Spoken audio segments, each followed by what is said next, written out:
ನಿನ್ನೆ ರಾತ್ರಿ ಸುಮಾರು 11:10 ಗಂಟೆಗೆ ನಮ್ಮ ಪೊಲೀಸರಿಗೆ ಒಂದು ಹೆಣ್ಮಗಳು ಬಾಡಿ ಸದಾಶಿವನಗರದಲ್ಲಿ ಪೆಟ್ರೋಲ್ ಪಂಪ್ ಹತ್ತಿರ ಬಿದ್ದಿದೆ ಅಂತ ಮಾಹಿತಿ ಬಂತು. ತಕ್ಷಣವೇ ನಮ್ಮ ಅಧಿಕಾರಿ ಅಲ್ಲಿ ರೀಚ್ ಆಗಿದ್ದಾರೆ. ನೋಡಿದಾಗ ಒಂದು ಮಹಿಳೆಯರ ಮೇಲೆ ಕಬ್ಬಿನ ರಾಡಿಂದ ಅಸಾಲ್ಟ್ ಆಗಿತ್ತು. ಅವರು ಕಂಟ್ರೋಲ್ ರೂಮ್ಗೆ ತಿಳಿಸಿದ್ದಾರೆ.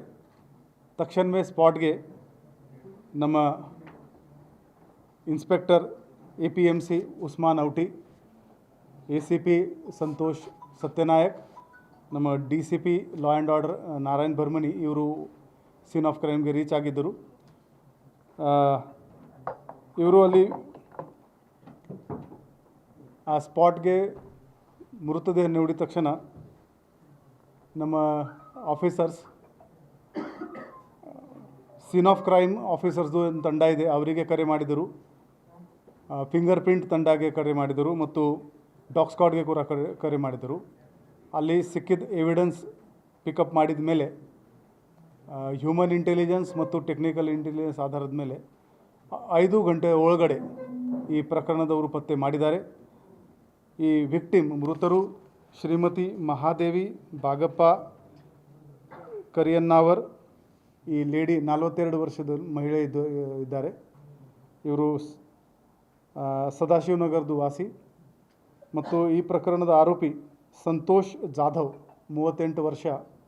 ಇವನು ಶ್ರೀನಗರದು ವಾಸಿ ಇದ್ದಾನೆ. ಇವರ ಮಧ್ಯದಲ್ಲಿ ಮುಂಚೆಯಿಂದ ಪರಿಚಯ ಇತ್ತು. ಇವನು ಆಟೋ ಡ್ರೈವರ್ ಇದ್ದಾನೆ. ಪರಿಚಯ ಆದಮೇಲೆ ಇವರು 10,000 ರೂಪಾಯಿ ಈ ಶ್ರೀಮತಿ ಮಹಾದೇವರಿಗೆ ಕೊಟ್ಟಿದ್ದವನು. ಆದರೆ ಅದು ಕೊಡೋಕ್ಕೆ ಬಹುಶಃ ಇವರಿಂದ ಲೇಟ್ ಆಗಿದೆ, ಏನೋ ಆಗಿದೆ. ಆ ವಿಚಾರದಲ್ಲಿ ಜಗಳ ಆಯಿತು. ಆ ಜಗಳ ಅವನು ತಲೆ ಮೇಲೆ ಕಬ್ಬಿಣದ ರಾಡಿಂದ ಹಿಟ್ ಮಾಡಿಕೊಂಡು ಅವರಿಗೆ ಸಾಯಿಸಿದ್ದಾನೆ. ನಮ್ಮ DCP ಲಾ ಆ್ಯಂಡ್ ಆರ್ಡರ್ ನೇತೃತ್ವದಲ್ಲಿ ಈ ತಂಡ ತುಂಬ ಒಳ್ಳೆಯ ಕೆಲಸ ಮಾಡಿದರೆ 5 ಗಂಟೆ ಒಳಗಡೆ ಈ ಆರೋಪಿ ನಮಗೆ ಸಿಕ್ಕಿದ್ದಾನೆ. ಇದರಲ್ಲಿ ಟೆಕ್ನಿಕಲ್ ಡಿಜಿಟಲ್ ಎವಿಡೆನ್ಸ್ ಮತ್ತು ಬಯೋಲಾಜಿಕಲ್ ಎವಿಡೆನ್ಸ್ ಬಳಸ್ಕೊಂಡು ಖಂಡಿತವಾಗಿ ಇದು ಈ ಪ್ರಕರಣದಲ್ಲಿ ಒಳ್ಳೆಯ ತನಿಖೆ ಆಗಿದೆ. ನಮಗೆ ಕನ್ವಿಕ್ಷನ್ ಸಿಗ್ಬೋದು ಅಂತ ನಮಗೆ ವಿಶ್ವಾಸ ಇದೆ.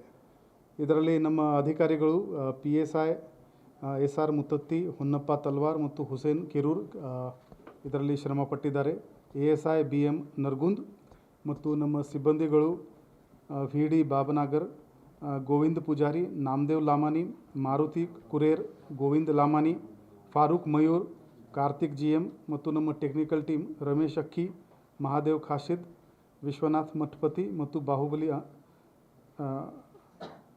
ಅನ್ಗಲಿ ಈ ಸಿಬ್ಬಂದಿಗಳು ಕೂಡ ಈ ತನಿಖೆ ಬೇಗನೆ ಮಾಡುವುದರಲ್ಲಿ ನಮಗೆ ತುಂಬ ಸಹಾಯ ಮಾಡಿದ್ದಾರೆ. ಎಲ್ಲರಿಗೆ ನಾನು ಒಂದು ಕ್ಯಾಶ್ ರಿವಾರ್ಡ್ ನಮ್ಮ ಇಲಾಖೆ ವತಿಯಿಂದ ಕೊಡ್ತಾ ಇದ್ದೀನಿ.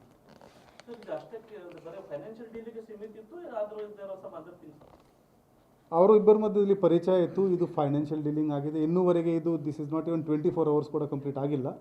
ಇನ್ನೂವರೆಗೆ ಬಂದ ಮಾಹಿತಿ ಪ್ರಕಾರ ಈ 10,000 ಹೋದ ವರ್ಷ ಕೊಟ್ಟಿತ್ತು, ಇನ್ನೂವರೆಗೆ ಕೊಟ್ಟಿಲ್ಲ. ಆ ವಿಚಾರದಲ್ಲಿ ಇವರಲ್ಲಿ ಜಗಳ ಇತ್ತು. ನಮ್ಮ ಹತ್ರ ಕೆಲವು ಐ ವಿಟ್ನೆಸ್ ಕೂಡ ಸಿಕ್ಕಿದ್ದಾರೆ.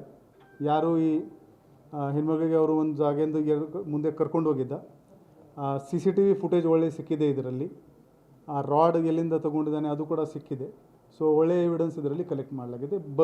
ಮುಂದಿನ ತನಿಖೆಯಲ್ಲಿ ಇನ್ನೂ ಹೆಚ್ಚಿನ ಮಾಹಿತಿ ಸಿಗ್ಬೋದು.